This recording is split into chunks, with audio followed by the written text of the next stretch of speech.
Hello guys welcome back to Al explorer. അപ്പോൾ ഇന്ന് explain ചെയ്യാൻ പോകുന്ന ബ്ലീച്ച് എന്ന് പറഞ്ഞൊരു ആനിമയാണ്. ഞാനൊരു കമ്മ്യൂണിറ്റി പോസ്റ്റ് ഇട്ടപ്പം 246 പേരാണ് ആ ഒരു കമ്മ്യൂണിറ്റി പോസ്റ്റിന് താഴെ ലൈക്ക് ഇട്ടുണ്ടായിരുന്നത്. കാര്യം അത്രയും പേർക്കാണ് ഈ ബ്ലീച്ച് എൻ്റെ വോയിസിൽ മലയാളത്തെ എക്സ്പ്രഷൻ കാണാൻ താല്പര്യമുള്ളത്. അതുപോലെ നിങ്ങൾക്ക് എൻ്റെ വോയിസിൻ്റെ മലയാളം എക്സ്പ്രഷൻ കാണാൻ പറഞ്ഞപ്പോൾ എനിക്ക് ഭയങ്കര സന്തോഷമായി. ഈ ഒരു ആനിമേനെ പറ്റി പറയുകയാണെങ്കിൽ വളരെ കിഡിലമായിട്ടുള്ള ആക്ഷൻ സീക്വൻസും അതിനോടുള്ള ബാക്ക്ഗ്രൗണ്ട് സ്കോഴ്സും എല്ലാം വെച്ച് കിഡിലം ആനിമയാണ്. അതുപോലെ ബിഗ് 3 ഉള്ള ഒരു ആനിമയാണ് ഈ ഒരു ആനിമെ എന്ന് പറയുമ്പോൾ നറൂട്ടോയും വൺ പീസും കഴിഞ്ഞാൽ പിന്നെ തേർഡ് നിൽക്കുന്ന ഏറ്റവും മികച്ച് നിൽക്കുന്ന ഒരു ആനിമയാണ് ബ്ലീച്ച്. ഇപ്പൊ കറന്റ് ബ്ലീച്ചിനെ 1000 years ഓഫ് ബ്ലഡ് വാർ ആക്കുന്ന പറഞ്ഞ ആർക്കിന്റെ തേർഡ് ആർക്ക് ഇറങ്ങി കഴിഞ്ഞു. ഇനി ലാസ്റ്റ് ആർക്ക് ലാസ്റ്റ് പാർട്ടും കൂടെ ഇനി ഇറങ്ങാനുള്ളൂ. ആ ഒരു ലാസ്റ്റ് ആർക്ക് ഇറങ്ങുന്നതിന് മുമ്പ് തന്നെ നമ്മൾ ആ ഒരു ആർക്കിന്റെ അടുത്ത് എത്തിയിരിക്കും. അതിനെ ഉറപ്പ് തരികയാണ്. പ്ലാൻ ചെയ്തിരിക്കുന്ന ബ്ലീച്ചിന്റെ 3 എപ്പിസോഡ്സ് ആണ് വീക്ക്ലി. അതിനുശേഷം 2 എപ്പിസോഡ് സ്പൈക്സും പിന്നെ സക്കമോ ഡേയ്സും സോളോ ലെവലിംഗും. നിങ്ങൾക്ക് ഒരു കാര്യം ഉറപ്പ് തരികയാണ്, ഈ ഒരു ആനിമെ എഡിറ്റ് ചെയ്യുമ്പോൾ ഈ ഒരു ആനിമിന്റെ ഒറിജിനൽ ബാക്ക്ഗ്രൗണ്ട് സ്കോർ ഞാൻ വീഡിയോ ആഡ് ചെയ്യുന്നതായിരിക്കും. കാര്യം ഈ ഒരു ആനിമെ നേരത്തെ ഇറങ്ങിയോണ്ട് എനിക്ക് കോപ്പിറൈറ്റ് കിട്ടാൻ ചാൻസ് ഇല്ല. ഞാൻ സക്കമോ ഡേയ്സിന് എപ്പിസോഡ് 5 എഴുതി നിർത്തി വെച്ചിട്ടാണ് ഈ ഒരു ബ്ലീച്ച് എഡിറ്റ് ചെയ്യുന്ന. കാര്യം അത്രയ്ക്ക് കിട്ടുന്ന ആനിമയാണ്. നിങ്ങൾക്ക് പറഞ്ഞ മനസ്സിലായി കണ്ടു അറിഞ്ഞാൽ മതി. ഗായ്സ്, ഈ ഒരു വീഡിയോ കിട്ടുന്ന റെസ്പോൺസിന് അനുസരിച്ചായിരിക്കും അടുത്ത എപ്പിസോഡ് ഇടണോ വേണ്ട ഞാൻ ആലോചിക്കാൻ പോകുന്നത്. അതുകൊണ്ട് ഈ ഒരു വീഡിയോക്ക് മാക്സിമം പോയെങ്കിൽ ഒരു 1K എത്തിക്കാൻ നോക്കാം. പിന്നെ ഗായ്സ്, ഈ ഒരു ആനിമേന്റെ ഫുൾ ആസ്പെക്ട് റേഷ്യോ പറഞ്ഞാൽ ഈ ഒരു ആസ്പെക്ട് റേഷ്യോ നിങ്ങൾ സ്ക്രീനിൽ കാണുന്ന ആസ്പെക്ട് റേഷ്യോ, ഈ ഒരു റേഷ്യോനെ എക്സ്പാൻഡ് ചെയ്യുകയാണെങ്കിൽ വളരെ ബോർ ആയിരിക്കും. നിങ്ങൾക്ക് എക്സ്പാൻഡ് ചെയ്യണമെങ്കിൽ താഴെ കമന്റ് ചെയ്യേണ്ടതാണ്. So welcome back to my channel. എപ്പിസോഡിന്റെ സ്റ്റാർട്ടിങ്ങിൽ ഒരു സ്ഥലം കാണിക്കുകയാണ്. അപ്പോൾ ഈ ഒരു സ്ഥലത്ത് നിന്നും ഒരു നിഴൽ പോലത്തെ സംഭവം ഭൂമിയിലോട്ട് അടിക്കുകയാണ്. എന്നിട്ട് അവിടെ നിന്നും ആ ഒരു നിഴലിൽ കുറെ മോൺസ്റ്റേഴ്സ് ആയിട്ട് മാറിയ ശേഷം ആ മോൺസ്റ്റേഴ്സ് ഒക്കെ അവിടെ നിന്ന് ഇൻവിസിബിളായി മാറുകയാണ്. അതിനുശേഷം ഒരു പെൺകുട്ടിയെ കാണിക്കുകയാണ്. ആ പെൺകുട്ടി പറയാണ് എനിക്ക് സ്ട്രോങ് ആയിട്ട് സ്പിരിറ്റിനെ സെൻസ് ചെയ്യാൻ പറ്റുന്നുണ്ട്. ഇവിടെ അവിടെ നിന്ന് കട്ട് ചെയ്ത് ഹീറോനെ കാണിക്കുകയാണ്. അപ്പോൾ ഹീറോ സ്ട്രീറ്റിലകത്ത് കുറച്ച് ദിവസം റാഗ് ചെയ്തുകൊണ്ടിരിക്കുകയാണ്. അപ്പോൾ ഈച്ചിക്കോ എന്ന് നമ്മുടെ ഹീറോന്റെ പേര്. അതിൽ റാഗ് ചെയ്തൊരുത്തം പറയണം എന്താണ് നിനക്ക് ഇത്രേ പറയാനുള്ളൂ. അപ്പോൾ തന്നെ ഈച്ചിക്കോ അവനെ കാല് പൊക്കിയിട്ട് അവന്റെ മോന്തയ്ക്കൊക്കെ ഒരു കിക്ക് കൊടുക്കുകയാണ്. ഈച്ചിക്കോ അവന്റെ ദേഹത്തിന് ചവിട്ടി അവന്റെ മോന്ത ആ തറയ്ക്ക് താഴെ ആക്കുകയാണ്. അപ്പോൾ അവന്റെ ഗ്യാങ് മെമ്പേഴ്സ് ഒക്കെ പറയാണ് അവൻ വീണ്ടും നമ്മൾ ഇനി എന്ത് ചെയ്യൂടാ. അപ്പോൾ ഈച്ചിക്കോ വിളിക്കുകയാണ്, ഡേയ് നിങ്ങളെല്ലാം ഇവിടെ ഞാൻ ചോദിക്കുന്നതിന് നിങ്ങൾക്ക് ഉത്തരം എന്താ ഫസ്റ്റ് അതെന്താ നോക്കി പറ എന്ന് പറയാണ് ഈച്ചിക്കോ അവരോട്. ആദ്യം നീ ഉത്തരം പറ എന്ന് പറഞ്ഞ ഈച്ചിക്കോ സെന്ററിൽ നിൽക്കുന്ന ഒരുത്തരടുത്ത് ചോദിക്കുകയാണ്, അത് ആർക്കോ വേണ്ടി കൊണ്ടുപോയ ഫ്ലവർ നമ്മൾ തട്ടിയിട്ട് പൊളിച്ചല്ലേ ആടാ നീ കറക്റ്റ് ആടാ എന്ന് പറഞ്ഞിട്ട് ഈച്ചിക്കോ അവന്റെ മോന്തയ്ക്ക് ഒരു കിക്ക് കൊടുക്കുകയാണ്. അടുത്ത ക്വസ്റ്റ്യൻ നിന്നോട് എന്താടാ അടിച്ചിട്ടപ്പോൾ അവന്റെ ഫേസ് മറ്റേ ഡയറക്ഷനിലൂടെ ഫേസ് ചെയ്ത് കിടക്കുന്നത്. പിന്നെ അവനെന്ന് ഇടിച്ചിട്ടപ്പം ഗ്രാവിറ്റി ആ ഡയറക്ഷനിലായതുകൊണ്ടല്ലേ അതിനെ വീണത്. എല്ലാവർക്കും എല്ലാത്തിനും ഉത്തരം അറിയാമല്ലേ, പെട്ടെന്ന് ഇവിടെ നിന്ന് പൊക്കോ ഇല്ലെങ്കിൽ അടുത്ത പ്രാവശ്യം ആ ഫ്ലവേഴ്സ് ഇന്ത്യ കല്ലറിന്റെ ഫ്രണ്ടിൽ കൂടെ ചെയ്യാൻ വെക്കും. അപ്പൊ തന്നെ അവന് പേടിച്ചതിന് ശേഷം അവിടെ നോടി പോകുന്നുണ്ട്. എന്തായാലും ഇടക്കാലത്തൊന്നും അവന്മാർ ഈ സ്ട്രീറ്റിൽ വരൂല. ഓക്കെ അപ്പൊ നിന്റെ കാര്യം കഴിഞ്ഞല്ലോ എന്ന് ഹിച്ചിഗോ അവിടെ പറയാൻ നിൽക്കുന്ന ഒരു സോളിന് സംസാരിക്കുകയാണ്. ഞാൻ നാളെ പുതിയ ഫ്ലവേഴ്സ് കൊണ്ടുവരാം. അപ്പൊ സോൾ പറയുന്നുണ്ട് ഇറ്റ്സ് ഓക്കെ താങ്ക് യു ഈച്ചിഗോ എനിക്ക് വേണ്ടി ചെയ്തതിന് സമാധാനത്തോടെ റെസ്റ്റ് ചെയ്യും. അപ്പോഴാണെങ്കിൽ ഈച്ചിഗോ പറയുന്നുണ്ട് റെസ്റ്റ് ഇൻ പീസ് നിനക്കത് അറിയിക്കുന്നുണ്ട്. അപ്പൊ തന്നെ ആ സോള് അവിടെ നിന്ന് ഡിസപ്പിയർ ആയി പോകുന്നുണ്ട്. ഈച്ചിഗോന് ഈ ആത്മാക്കളൊക്കെ കാണാൻ പറ്റുന്ന ഒരു കഴിവുണ്ട്. എന്റെ പേര് ഈച്ചിഗോ, എനിക്ക് 15 വയസ്സാവുന്നുണ്ട്. പിന്നെ എന്റെ ഫാമിലി ഈ ടൗണിൽ ഒരു മെഡിക്കൽ ക്ലിനിക്ക് നടത്തി പോകുന്നുണ്ട്. എന്റെ കണ്ണിൽ ഓരോ സോൾ എനിക്ക് കാണാൻ പറ്റും എന്ന് പറഞ്ഞിട്ട് ഞാൻ പറഞ്ഞ കാര്യം തന്നെയാണ് ഇവിടെ റീഇൻട്രൊഡ്യൂസും ചെയ്യുന്നു അവന്റെ ഹീറോ. ഞാൻ വീട്ടിലോട്ട് വന്നു എന്ന് പറഞ്ഞിട്ട് വീട്ടിൽ കയറുമ്പോൾ അവന്റെ അച്ഛൻ ചാടി ഒരു മോന്തയ്ക്കൊക്കെ ഒരു കിക്ക് കൊടുക്കുകയാണ്. എന്നിട്ട് പറയാണ് എപ്പോഴും നിന്റെ ഗാർഡ് പൊക്കി വെക്കണം. അപ്പോൾ വീട്ടിൽ വരാണെങ്കിലും ശരി തിന്നാൻ പോണെങ്കിലും ശരി എപ്പോഴും നിന്റെ ഗാർഡ് നിന്റെ മോത്തിനെ വെച്ചേക്കണം എന്ന് അവന്റെ അച്ഛൻ അവനോട് പറയാണ്. ഇങ്ങനെയാണോ തന്റെ മോനോട് പെരുമാറുന്നത്, ഒന്നുമില്ല സോളിന്റെ നല്ല രീതിയിലല്ലേ ചെയ്യുന്നത്. അപ്പോഴെങ്കിൽ അയാൾ പറയുന്നുണ്ട് ഇല്ല ഓരോ പ്രേതങ്ങൾ സംസാരിക്കുന്ന അത്ര വലിയ കാര്യമൊന്നും അല്ല എന്നും പറഞ്ഞ് അവിടെ അവർ രണ്ടുപേരും അടിയുണ്ടാക്കാൻ തുടങ്ങിയാണ്. നിങ്ങൾ അടിയുണ്ടാക്കാൻ നിർത്തിയിട്ട് ഇവിടെ ഒന്ന് ഫുഡ് കഴിക്കാൻ നോക്ക്. അപ്പോൾ ഈച്ചിഗോന് അനിയത്തി പറയുന്നുണ്ട് അവർ ഫൈറ്റ് ചെയ്ത് തീർക്കട്ടെ, ഇടിച്ചെടുക്കണം ഇടിച്ചെന്നെ തീർക്കണം, എനിക്ക് കുറച്ച് റൈസ് താ എന്ന് അവന്റെ അനിയത്തി അവളുടെ അമ്മയോട് പറയുന്നുണ്ട്. ഈച്ചിഗോ അവന്റെ അച്ഛൻ ഇടിച്ചിടുകയായിട്ട് പറയാണ് ഒരു ഹൈസ്കൂൾ സ്റ്റുഡന്റ് ഇടിച്ചിടുന്നത് അത്ര വലിയ കൂൾ പരിപാടിയൊന്നും അല്ല, അത് താ ഓർത്തോ. ഈച്ചിഗോന്റെ അമ്മ പറയുന്നുണ്ട് അവന് ഗോസ്റ്റിനെ കാണാൻ പറ്റുന്ന നല്ലൊരു കാര്യം തന്നെയാണ്. അപ്പോൾ അവൻ അനിയത്തി പറയുന്നുണ്ട് അത് അത്ര വലിയ കാര്യമൊന്നും അല്ല, ഗോസ്റ്റ് ഉണ്ടെന്ന് എനിക്ക് വിശ്വാസം ഒട്ടുമില്ല. അതിന് ഈച്ചിഗോ അവൻ റൂമിൽ പരിശം കിടക്കുകയാണ്. അപ്പോൾ അവൻ അച്ഛനും അമ്മയും അനിയത്തി സംസാരിക്കുന്നുണ്ട്. അവിടെ നിന്ന് കട്ട് ചെയ്ത് ഇപ്പോൾ രാവിലെ വേണം. ഇപ്പോൾ രാവിലെ ഒരു ന്യൂസ് കാണിക്കുകയാണ്, അവർ ക്രാഷ് എന്നൊരു ന്യൂസാണ് അവിടെ കാണിക്കുന്നത്. അതിന് ഈച്ചിഗോ അവിടെ ആ ഡൈനിങ് ടേബിളിലോട്ട് വരുന്നുണ്ട്. ഈച്ചിഗോ ആ ഒരു ന്യൂസ് നോക്കിയതിനു ശേഷം പറയാണ് ഇത് ഇവിടെ നിന്ന് അടുത്താണല്ലോ. അപ്പോൾ ആണെങ്കിൽ അവൻ്റെ അമ്മ ചോദിക്കുന്നുണ്ട് എന്തെങ്കിലും നടന്നോ. ഈച്ചിഗോ ഇന്നലെ ആ സോളിലോട്ടുള്ള ഫ്ലവേഴ്സും കൊണ്ട് ആ ഒരു സ്ട്രീറ്റ് വരികയാണ്. പക്ഷേ ആ സ്ട്രീറ്റിൽ ആ ഒരു സോളിനെ കാണുന്നില്ല. അവൻ ഹലോളിച്ചതിന് ശേഷം എന്തോ ഓർത്തിന് ശേഷം പേടിച്ച് ഓടുന്നുണ്ട് എവിടെയോ. അവിടുത്തെ നാട്ടുകാരൊക്കെ എന്തോ സൗണ്ട് കേൾക്കുകയാണ്. അല്ല എന്താണ് ആ സൗണ്ട്. അപ്പോൾ തന്നെ അവിടെ ഒരു ജീവി വരികയാണ്. അവിടെ കുറെ സ്പോണിനൊക്കെ ആ ജീവി വരുത്തി വയ്ക്കുന്നുണ്ട്. അപ്പോൾ ഈച്ചിഗോനെ കൂടെ തന്നെ ഒരു പെൺകുട്ടി ഓടി പോകുന്നുണ്ട്. പെട്ടെന്ന് ആ പെൺകുട്ടി താഴെ വീഴുകയാണ്. അപ്പോൾ ഈച്ചിഗോ പെട്ടെന്ന് എണീറ്റ് എന്ന് പറയുമ്പോൾ തന്നെ നമ്മൾ എപ്പിസോഡിന്റെ സ്റ്റാർട്ടിങ് കണ്ട ആ ഒരു പെൺകുട്ടി അതിന് ശേഷം ആ ഒരു മോൺസ്റ്ററിനെ വെട്ടി കൊല്ലുന്നുണ്ട്. ഈച്ചിഗോ ആ ഒരു പെൺകുട്ടിയെ നോക്കിക്കൊണ്ടിരിക്കുകയാണ്. അപ്പോൾ തന്നെ അവിടെ കുറെ ആൾക്കാരെന്ന് ശേഷം പറയാണ് സൈറ വീണ്ടും കേൾക്കുന്നുണ്ടല്ലോ. അപ്പോൾ അപ്പുറത്ത് വീണ്ടും ഒരു എക്സ്പ്ലോഷൻ നടക്കുകയായിരിക്കും. അവിടെ നിന്ന് കട്ട് ചെയ്ത് ഇപ്പോൾ ഹീറോ ബെഡിൽ കിടക്കുകയാണ്. എന്നിട്ട് അവ ആലോചിക്കുകയാണ് ഇന്നലെ നടന്ന കാര്യത്തിനെ പറ്റി എനിക്ക് ഒരു ഐഡിയ ഇല്ല, ശരിക്കും എന്താണ് നടന്നത്, അല്ല ആ പെൺകുട്ടി ആരാ എന്ന് പറഞ്ഞ് ആ ആലോചിച്ചുകൊണ്ടിരിക്കുമ്പോൾ രാവിലെ ഒരു ബട്ടർഫ്ലൈ വന്നതിന് ശേഷമാണ് അവൾ അവിടെ വന്നിട്ടുണ്ടായിരുന്നു. അപ്പോൾ അതുപോലത്തെ ഒരു ബട്ടർഫ്ലൈ അവൻ്റെ റൂമിലോട്ട് വരികയാണ്. അതിനുശേഷം ആ റൂമിലോട്ട് ഡെസ്കിൽ അവൾ ലാൻഡ് ചെയ്യുകയാണ്. അവൾ എന്നിട്ട് ആ സോഡ് എടുക്കുന്നുണ്ട്. അപ്പത്തിനോ പേടിക്കുകയാണ്. ഈച്ചിഗോ പറയാണ് ആ സോഡ് താഴെ ഇടും, ഞാൻ ഇതിനെ ഒന്നും ചെയ്യില്ല. അവൾ എന്നിട്ട് ആ ഡെസ്കിൽ നിന്നും താഴെ ഇറങ്ങിയതിന് ശേഷം പറയാണ് അത് അടുത്തോട്ട് വന്നുകൊണ്ടിരിക്കുകയാണ്, എനിക്കത് ഫീൽ ചെയ്യാൻ പറ്റുന്നുണ്ട്. അപ്പോൾ തന്നെ ഈച്ചിഗോ അവളെ പറയാൻ നോക്കി ചവിട്ടിന് ശേഷം പറയാണ് ആരാണ് ഇത്, ആരോടൊന്നും ചോദിക്കാതെ ഒരാണ്ട് വീട്ടിലേക്ക് കയറി വരുന്നു, നിനക്ക് ഇതിനെ പറ്റി എന്തെങ്കിലും ഐഡിയ ഉണ്ടോ. അപ്പോൾ അപ്പോഴെങ്കിലും അവൾ ചോദിക്കുകയാണ് നിനക്ക് എന്നെ കാണാൻ പറ്റുന്നുണ്ടോ? ഓ എനിക്ക് നിന്നെ അറിയാം, ഇന്ന് രാവിലെ ടൗണിലുണ്ടായ സർക്കല്ലേ എന്ന് എനിക്കിതിനെ മനസ്സിലായി. എന്നാൽ പെൺകുട്ടി ഈച്ചിക്കിനോട് പറയാം നിന്നെ കാണാൻ ഭയങ്കര നോർമലായിട്ടുണ്ട്, പക്ഷെ നിനക്ക് നല്ല കഴിവുണ്ടെന്ന് തോന്നുന്നുണ്ടല്ലോ എന്ന പെൺകുട്ടി ഈച്ചിക്കിനോട് പറയാം ആദ്യം ദേഹത്തിൽ നിന്ന് കൈയെടുത്ത് മാറ്റി എന്ന് ഈച്ചിക്കോ പറഞ്ഞ ശേഷം ഈച്ചിക്കോ അവന്റെ കാല് വെച്ച് അവൾ ചവിട്ടുമ്പോൾ അവൾ അവന്റെ കാലി കയറിന് ശേഷം അവന്റെ തലയിൽ കയറിന് ശേഷം പിന്നെ താഴെ ലാൻഡ് ചെയ്യുക. അപ്പോൾ ഈച്ചിക്കോ അവളോട് ചോദിക്കുകയാണ് ആരാടി നീ? അപ്പോഴാണ് അവൾ പറയുന്നുണ്ട് നിനക്ക് ഞാൻ ആരാന്ന് അറിയണോ, ഞാൻ ഒരു സോൾ ട്രിപ്പറാണ്. അവിടെ നിന്ന് കട്ട് ചെയ്ത് ഇന്നലെ കണ്ടത് പിന്നെ ഇന്ന് രാവിലെ കണ്ട മറ്റേ സോൾ പെൺകുട്ടിനെ കാണിക്കണം. ആ പെൺകുട്ടി ഇപ്പം എന്തിനും കൊണ്ട് പേടിച്ചതിന് ശേഷം ഒരു പോസ്റ്റർ പറയുന്നത് നിൽക്കുകയാണ്. ദൈവമേ വീണ്ടും നടക്കല്ലേ എന്ന് പറഞ്ഞ പെൺകുട്ടി ആ പോസ്റ്റർ പറയുന്നത് പറയാണ്. അപ്പോൾ പെട്ടെന്ന് ആ രൂപം അവിടെ വരുന്നുണ്ട്. അപ്പോൾ തന്നെ അവൾ പേടിച്ചതിന് ശേഷം അവിടെ നിന്ന് ഓടി പോകുന്നുണ്ട്. അവിടെ നിന്ന് കട്ട് ചെയ്ത് ഇപ്പോൾ ആ പെൺകുട്ടീനെയും ഈച്ചിക്കോനെ കാണിക്കണം. അപ്പോൾ ഈച്ചിക്കോ പറയുന്നുണ്ട് ഓ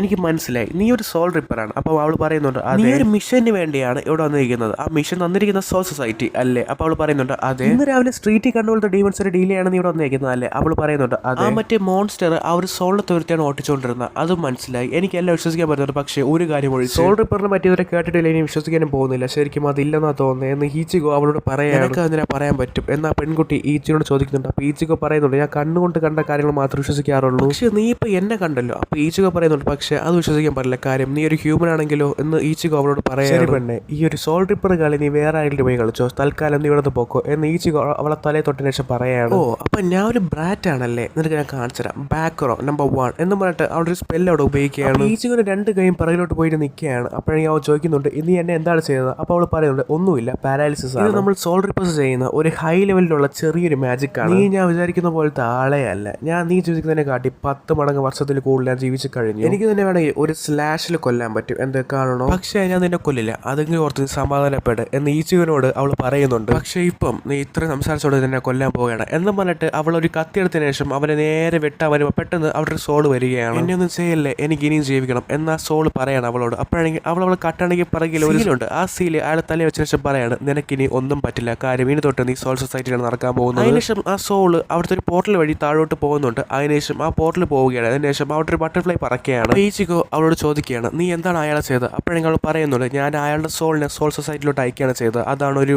സോൾ റിപ്പറിന്റെ മെയിൻ ജോലി. നിനക്ക് ഞാൻ എന്തിനാണ് ഇവിടെ വന്നെന്ന് പറഞ്ഞുതരാം, നിനക്ക് പറ്റുന്ന രീതി, നിനക്ക് മനസ്സിലാവുന്ന രീതി ഞാൻ പറഞ്ഞുതരാം. ഈ ലോകത്തിൽ 2 ടൈപ്പ് സ്പിരിറ്റ്സ് ഉണ്ട്. ഫസ്റ്റ് ടൈപ്പ് നോർമൽ സോൾ, നിന്റെ കണ്ണോട് നീ കാണുന്നതൊക്കെ ഈ ലോകത്ത് എല്ലായിടത്തും ഉള്ളതും വളരെ നോർമൽ ആയിട്ടുള്ള പാവങ്ങളായിട്ടുള്ള സോൾസ്. രണ്ടാമത്തെ ടൈപ്പുള്ള സോളാണ്. ഈ സ്പിരിറ്റ്സ് എല്ലാം ഈവിൾ ആണ്. ഈ ഈവിൾ സ്പിരിറ്റിനെ പറയുന്ന പേരാണ് ഹോളോ. ആൾക്കാർ മരിച്ചതിന് ശേഷം ഇതിലേതെങ്കിലും സോൾ ആയിട്ട് മാറുന്നതായിരിക്കും. നിനക്ക് മനസ്സിലായോ? ഇനി എന്തെങ്കിലും ക്വസ്റ്റ്യൻ ഉണ്ടോ എന്ന് അവളോട് ചോദിക്കുകയാണ്. അതെല്ലാം ഇരിക്കട്ടെ, നീ എന്തുകൊണ്ട് ഇത്ര വൃത്തിയുടെ രീതി പടം വരച്ച് വെച്ചേക്കുന്നത്? അപ്പോഴെങ്കിൽ അവളാണെങ്കിൽ സ്കെച്ച് എടുത്തതിന് ശേഷം അവന്റെ മുഖത്ത് വരച്ചതിന് ശേഷം പറയാണ് ഇത്രയും പോരാടാ നിനക്ക്, നീ എന്താണ് എന്റെ മുഖത്തോട് ചെയ്തത്, നീ ഇതിൽ എന്തായാലും അനുഭവിക്കുന്നതായിരിക്കും. അപ്പോഴെങ്കിൽ അവൾ അവനോട് പറയാണ് എന്തായാലും നമുക്ക് ലെസണിലോട്ട് പോകാം. സോൾ റീപ്പേഴ്സിന് 2 ടൈപ്പ് ജോലിയുണ്ട്. അതിലൊന്നാമത്തത് ലീഡ് ഹോൾസ് എന്ന് പറയുമ്പോൾ നോർമൽ സോൾസിനെ സോൾ സൊസൈറ്റിയിലോട്ട് അയക്കുക. സെക്കൻഡ് ടൈപ്പ് നമ്മൾ ഹോളോസിനെ എവിടെയെങ്കിലും വെച്ച് കാണുന്നെങ്കിൽ അപ്പോൾ തന്നെ നമ്മൾ അതിനെ കൊന്നിരിക്കണം. അവിടെ നിന്ന് കട്ടിയത് മറ്റേ പെൺകുട്ടിയെ കാണിക്കുന്നുണ്ട്. ആ പെൺകുട്ടി മറ്റേ ഹോളിനെ പേടിച്ചതിന് ശേഷം അവിടെ നിന്ന് ഓടി പോകുന്നുണ്ട്. പക്ഷേ ആ പിറകിലാണെങ്കിൽ ആ ഹോളോ ഫോളോ ചെയ്തുകൊണ്ടിരിക്കണം ആ പെൺകുട്ടിയെ. ഈച്ചിക്കോ അവളോട് ചോദിക്കുകയാണ് എന്തുകൊണ്ടാണ് ആ പെൺകുട്ടിയെ മറ്റേ ഹോളോ ഫോളോ ചെയ്തത്? അപ്പോഴെങ്കിൽ ആ പെൺകുട്ടി പറയുന്നുണ്ട് അത് എനിക്കറിയില്ല, അത് എനിക്കെന്നല്ല, അത് ആർക്കും അറിയില്ല. എന്തുകൊണ്ടാണ് ഹോളോസ് ഒക്കെ നോർമൽ സോളിനെ ഫോളോ ചെയ്യണമെന്ന് അറിയില്ല. അപ്പോഴെങ്കിൽ ആ പെൺകുട്ടി താഴെ വീഴുന്നുണ്ട്. അപ്പോൾ തന്നെ ആ ഹോളോ ആണെങ്കിൽ ആ കൈ കൊണ്ട് ആ പെൺകുട്ടി അടുത്ത ശേഷം പറയാണ് എനിക്ക് മണത്തറിയാൻ പറ്റും, ഇതൊരു ടേസ്റ്റിയുള്ള സോൾ തന്നെയാണ്. അതിൻ്റെ കൂടെ തന്നെ ഒരു സോൾ റീപ്പറിന്റെ മണം അടിക്കുന്നുണ്ടല്ലോ ഇവിടെ അടുത്തായിട്ട്. അതിനുശേഷം ആ ഹോളോ ആണെങ്കിൽ ആ പെൺകുട്ടിയെ വെറുതെ ഇട്ടതിന് ശേഷം അവളെ സ്ഥലങ്ങളൊക്കെ പൊളിച്ചുകൊണ്ട് പോവുകയാണ്. ഈച്ചിക്കോ അവളോട് ചോദിക്കുകയാണ് എന്ത്? അപ്പോഴെങ്കിൽ അവൾ പറയുന്നുണ്ട് നീ കേട്ട സത്യം തന്നെയാണ്, നമ്മൾ കൊന്നത് ഒരു ഹോളിനെ മാത്രമാണ്, ഇവിടെ വേറൊരു ഹോൾ ഇവിടെ കറങ്ങി അടിച്ച് നടപ്പുണ്ട്, പിന്നെ എന്തിനാ നോയിക്കൊണ്ടിരിക്കുന്നത്, പോയി അതിനെ കൊന്നൂടെ? അപ്പോഴെങ്കിൽ അവൾ പറയുന്നുണ്ട് ഇല്ല, എനിക്ക് അതിനെ സെൻസ് ചെയ്യാൻ പറ്റുന്നില്ല, അതിനെ ഡിക്റ്റേറ്റ് ചെയ്യാൻ എനിക്ക് പറ്റുന്നില്ല, അതൊരു പവർഫുൾ ആയിട്ടുള്ള ഹോളോ ആണ്, അതുകൊണ്ടാണ് എനിക്ക് കണ്ടുപിടിക്കാൻ പറ്റാത്ത. അപ്പോഴെങ്കിൽ ഈച്ചിക്കോ പറയുന്നുണ്ട് ഇപ്പോൾ ആയിട്ട് ശബ്ദമില്ലേ, അത് ആ ഹോളോ തന്നെയാണ്. എന്ത് ശബ്ദമോ എന്ന് പറഞ്ഞ് അവൾ തിരിഞ്ഞു നോക്കുമ്പോഴാണ് അവൾക്കൊരു ശബ്ദം കേൾക്കുന്നത്, ഒരു ഹോളോയുടെ ശബ്ദം തന്നെ. ആ പെൺകുട്ടി പറയുന്നുണ്ട് അതൊരു ഹോളോ തന്നെയാണ്, പോയി അതിനെ കൊല്ലണം എന്ന് പറഞ്ഞിട്ട് അവളെ റൂമിൽ നിന്ന് ഓടി പോവുകയാണ് വെളിയിലോട്ട്. ഇത്ര ശബ്ദം ഉണ്ടാക്കിയിട്ട് ഞാൻ എന്താ കേൾക്കാൻ ലേറ്റായി പോയത്, ഇവൻ ആദ്യം കേട്ടത് എന്ന് അവളോട് ആലോചിക്കുകയാണ്. അപ്പോൾ തന്നെ അവിടെ ഒരു പെൺകുട്ടി വന്നതിന് ശേഷം പറയാണ് പോയി അവളെ രക്ഷിക്കുകയും അവൾക്ക് എന്ത് പറ്റി? അപ്പോൾ തന്നെ ആ സോൾഡർ പെൺകുട്ടി അവിടെ നിന്ന് ഓടി പോകുന്നുണ്ട്. ഇപ്പോൾ വന്നത് വേറെ ആരുമില്ല, അവന്റെ മൂത്ത ചേച്ചിയാണ്. എന്റെ കൈ നേരെയാക്കിയിട്ട് പോടി എന്ന് ഈച്ചിക്കോ വലിച്ച് പറയാണ്. അപ്പോൾ തന്നെ സോൾഡർ പെൺകുട്ടി അവനെ വീണ്ടും അതോടെ താഴെറിഞ്ഞ് നോക്കുമ്പോൾ ആ വീട്ടിൽ ചുമരി പൊളിഞ്ഞിരിക്കുകയാണ്. അതിന് കൂടെ തന്നെ മറ്റേ ആ ഒരു ഹോളോ ആണെങ്കിൽ ഈച്ചിക്കോ അനിയത്തെ പിടിച്ചോണ്ട് നിൽക്കുകയാണ്. ഇതിപ്പോ എന്തിനാ ഇവിടെ വന്ന് എന്നും പറഞ്ഞിട്ട് ആ പെൺകുട്ടി ആ സോൾഡർ പെൺകുട്ടി ആലോചിച്ചുകൊണ്ട് നിൽക്കുകയാണ്. അപ്പോൾ തന്നെ അവിടെ ഈച്ചിക്കോ വരികയാണ്. അപ്പോഴാണെങ്കിൽ ആ സോൾഡർ പെൺകുട്ടി ആലോചിക്കുകയാണ് ഇത് എങ്ങനെ നടക്കും, എന്റെ സ്പെല്ലുണ്ടായിട്ട് എണീറ്റ് നിൽക്കുന്നുണ്ടല്ലോ അതെങ്ങനെ? അതിനുശേഷം ഈച്ചിക്കോ ആ സ്പെല്ല് ബ്രേക്ക് ചെയ്യാൻ വേണ്ടി അവരെ കൈവശം പവറിൽ നോക്കുകയാണ്. അപ്പോഴെങ്കിൽ ആ സോൾഡർ പെൺകുട്ടി പറയുന്നുണ്ട് ഒരിക്കലും ഒരു ഹ്യൂമൻ ആ സ്പെല്ല് തകർക്കാൻ പറ്റില്ല, തകർക്കാൻ നിങ്ങൾക്ക് പറ്റില്ല, ആദ്യം തകർത്താൽ അതിന്റെ കൈ പൊത്തത്തി പോകുന്നതായിരിക്കും. ഈച്ചിക്കോ അവന്റെ മാക്സിമം സ്ട്രെങ്ത് ഉപയോഗിച്ചതിന് ശേഷം ആ ഒരു സ്പെല്ല് ബ്രേക്ക് ചെയ്യണം. അപ്പോഴെങ്കിൽ സോൾഡർ പെൺകുട്ടി ആലോചിക്കുകയാണ് ഇത് എങ്ങനെ അവനോട് സാധിച്ചു. ഈച്ചിക്കോ അവന്റെ വീട്ടിലേക്ക് ഒരു സാധനം ആയുധം കൊണ്ട് ആ ഹാലോനെ അറ്റാക്ക് ചെയ്ത് പോവുകയാണ്. പക്ഷെ ആ ഹാലോ ആണെങ്കിൽ അവനെ അടിച്ച് തെറിപ്പിക്കുകയാണ്. തന്നെ മറ്റേ സോൾ റിപ്പർ പെൺകുട്ടി വന്നതിന് ശേഷം ആ ഹാലോയുടെ ദേഹത്ത് ചെറിയ മുറിവേറ്റുണ്ട്. അപ്പോൾ തന്നെ ആ ഹാലോ അവിടെ നിന്ന് പോകുന്നുണ്ട്. ആ ഹോൾ അവിടെ പോവുകയാണ്. അപ്പോൾ തന്നെ ഈച്ചിക്കോ അനിയത്തി താഴോട്ട് വീഴുകയാണ്. അപ്പോൾ ഈച്ചിക്കോ പോയിട്ട് പിടിക്കുന്നുണ്ട്. അപ്പോൾ ഈച്ചിക്കോ നോക്കുമ്പോൾ ഈച്ചിക്കോ അനിയത്തി ബോധം കെട്ടിരിക്കുകയാണ്. മറ്റേ സോൾ റിപ്പർ പെൺകുട്ടി പറയുന്നുണ്ട്, നീ പേടിക്കണ്ട, നിന്റെ അനിയത്തിക്കൊന്നും പറ്റില്ല. എനിക്കൊരു കാര്യം പറയാനുണ്ട്. എന്താണെന്ന് വെച്ചാൽ ഈ സോൾ റിപ്പേഴ്സ് ഒക്കെ ഫോളോ ചെയ്യുന്ന ഒരു സോളിനെ അല്ല, നിന്നെയാണ് ഫോളോ ചെയ്യുന്നത്. ഇന്നലെ നടന്ന കാര്യം വെച്ച് നോക്കുകയാണെങ്കിൽ ശരിക്കും പറഞ്ഞാൽ ആ ഹോളോ ആണെങ്കിൽ ആ പെൺകുട്ടി തന്നെ ഫോളോ ചെയ്തത്, നിന്നെയാണ് ഫോളോ ചെയ്തത്. അപ്പോഴാണെങ്കിൽ ആ പോയ ഹോളോ ആണെങ്കിൽ അവിടെ ഒന്നും കൂടെ വരുന്നുണ്ട്. അപ്പോഴാണെങ്കിൽ മറ്റേ സോൾ റിപ്പർ പെൺകുട്ടി പറയുന്നുണ്ട്, നീ ഇവിടെ പോക്കോ, ആ ഹോൾ ഒന്നുകൂടെ വന്നിരിക്കുകയാണ്. ഈച്ചോണി പെട്ടെന്ന് ആ ഹോളിന്റെ ഫ്രണ്ടിൽ പോയതിനു ശേഷം പറയാം, എനിക്ക് എന്റെ സോളിനെ വേണ്ട, എന്റെ സോൾ എടുത്തോ, എന്നിട്ട് എന്റെ അനിയത്തി വരെ വെറുതെ വേണം, നമുക്ക് നേർക്ക് നേരെ ഫൈറ്റ് ചെയ്യാം എന്ന് പറഞ്ഞാൽ ആ ഹോളോ തന്നെ ഈച്ചോ വിളിക്കുന്നുണ്ട്. അപ്പോൾ ഈ ഈച്ചോനെ നോക്കി ആ ഹോളോ വരുന്നുണ്ട്. അപ്പോൾ തന്നെ മറ്റേ സോൾ റിപ്പർ പെൺകുട്ടിക്കാർ ഇടപെടുന്നുണ്ട്. അതിന് സോൾ റിപ്പർ പെൺകുട്ടിയുടെ ദേഹത്ത് ഒരുപാട് ഇഞ്ചുറി ആവുകയാണ് ആ ഒരു ഹോളോ കാരണം. എന്നിട്ട് ആ സോൾ റിപ്പർ പെൺകുട്ടി അവനോട് പറയാം, നീ നിന്റെ സോൾ കൊടുത്ത പറഞ്ഞ് ഒന്നും നടക്കാൻ പോണില്ല, ഒരിക്കലും ഒരു സോൾ കൊണ്ട് ഒരു ഹോളയും തൃപ്തിപ്പെടാൻ പോകുന്നില്ല. എനിക്കിനി ഫൈറ്റ് ചെയ്യാൻ പറ്റില്ല, കാരണം എൻ്റെ ദേഹത്ത് ഇപ്പൊ തന്നെ ഒരുപാട് ഇഞ്ചുറീസ് ഉണ്ട്, നിനക്ക് നിന്റെ ഫാമിലി രക്ഷിക്കണോ? അപ്പോഴാണെങ്കിൽ ഈച്ചിക്കോ പറയാണ്, അത് രക്ഷിക്കണം, എന്തെങ്കിലും വഴിയുണ്ടോ? ഇത് ടെമ്പററി ആണ്, പക്ഷേ ഇതേ ഒരു വഴിയായിട്ടുള്ളൂ, നീ ഈ സോൾ എടുക്കണം, എന്നാൽ നിനക്ക് എൻ്റെ പവേഴ്സ് കിട്ടിയ ശേഷം നീ ഒരു സോൾ റിപ്പറായി മാറുന്നതായിരിക്കും. ഇപ്പോഴത്തേക്ക് ഈ ഒരു വഴി മാത്രമേ ഉള്ളൂ, അല്ലെങ്കിൽ നമ്മളൊക്കെ മരിക്കേണ്ടി വരും. എന്നാൽ സോൾ റിപ്പർ പെൺകുട്ടി അവനോട് പറയുന്നുണ്ട്. അപ്പോഴെങ്കിൽ ഈച്ചിക്കോ പറയുന്നുണ്ട്, ദെൻ ആ കത്തി എനിക്ക് തന്നേരെ സോൾ റിപ്പർ. എൻ്റെ പേര് റൂക്കിയ എന്നാണ്, റൂക്കിയ കുച്ചിക്കി, എന്നെ റൂക്കിയ എന്ന് നീ വിളിച്ചാൽ മതി എന്ന് ഈച്ചിക്കോനോട് അവൾ പറയാണ്. പേര് ഈച്ചിക്കോ കുരുസാക്കി എന്ന് പറഞ്ഞിട്ട് ആ സോഡ് അവ എടുക്കുകയാണ്. എന്നിട്ട് പിന്നെ കാണുന്നത് അവൻ ആ മോൺസ്റ്ററിനെ ഒരു കൈ വെട്ടുകയാണ്. നോക്കുമ്പോൾ ഈച്ചിക്കോയുടെ ഡ്രസ്സൊക്കെ മാറിയ ശേഷം ഈച്ചിക്കോ ഇപ്പം മൊത്തത്തിൽ സോൾ റിപ്പർ ആയിരിക്കുകയാണ്. അപ്പോൾ അവളുടെ പവർ മൊത്തം ഈച്ചിക്കോ എടുത്തിരിക്കുകയാണ്. ഇപ്പോൾ അവളുടെ ഡ്രസ്സ് മാറിയിരിക്കുകയാണ്. എന്ത് ജീവിയാണ് ഇതുപോലത്തെ ഒരു ഹ്യൂമൻ ഇതുവരെ കണ്ടില്ല. ഇത്രയും ഭയങ്കര സ്ട്രോങ് ആയിട്ടുള്ള സോളുള്ള ഒരു ഹ്യൂമൻ ഇതുവരെ ഞാൻ കണ്ടിട്ടില്ല. എൻ്റെ അനിയത്തെ തൊട്ടേന് നീ ഇപ്പോൾ അനുഭവിച്ചോളും എന്ന് പറഞ്ഞ ഈച്ചിക്കോ അവൻ്റെ സോഡ് വെച്ചതിന് ശേഷം ആ ഒരു ഹോളിന് അവിടം വെച്ച് വെട്ടിക്കൊല്ലുകയാണ്. അവിടെ വെച്ച് എപ്പിസോഡ് 1 എൻഡ് ആവുകയാണ്. എന്തായാലും ഗൈസ്, ഇനി തൊട്ട് ഞാൻ ഈ എപ്പിസോഡ് 1, 2, 3 എന്ന രീതിയിൽ ഇടുന്നതായിരിക്കും. ഇനി തൊട്ട് ഓരോ എപ്പിസോഡിൽ തന്നെ 2-3 എപ്പിസോഡ്സ് അങ്ങനെ കവർ ചെയ്യാൻ നോക്കുന്നതായിരിക്കും. വീഡിയോ ഇഷ്ടപ്പെടുന്നെങ്കിൽ ലൈക്ക് ചെയ്യുക. ഇനി അങ്ങോട്ടുള്ള ബ്ലീച്ചിന്റെ മലയാള എക്സ്പ്രഷൻ കാണാൻ വേണ്ടി ചാനൽ സബ്സ്ക്രൈബ് ചെയ്യുക. പിന്നെ വീഡിയോനെ പറ്റിയ അഭിപ്രായം താഴെ കമന്റ് ചെയ്യാൻ മറക്കണ്ട. So thank you for watching and this is Alex Planer signing out.